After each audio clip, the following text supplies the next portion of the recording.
Magandang araw mga kaingko, welcome back to my channel. And today's video, ipapakita ko sa inyo yung aking alagang kambing na sa ngayon po ay nasa 77 days of pregnant.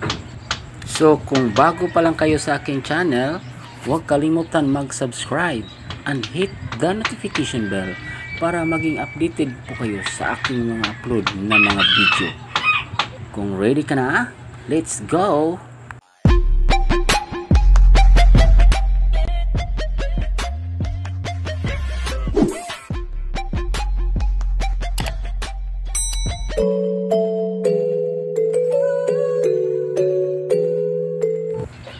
So nandito tayo ngayon sa kulungan ng ating kambing at inaayos po natin yung mga kalat, yung mga feeds na hindi na po magagamit na nahuhulog lang para gawin po nating fertilizer po sa ating papaya plants.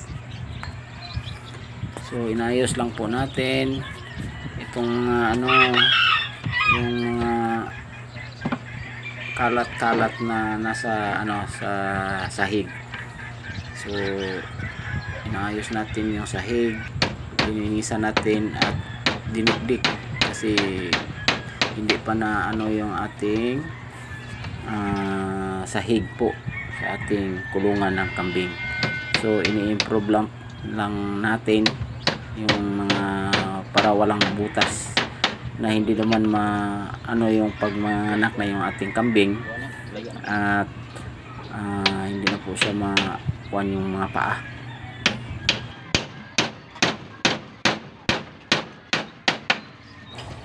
At sa gilid po ng ating kulungan ng ating kambing ay mayroon po ditong kahoy.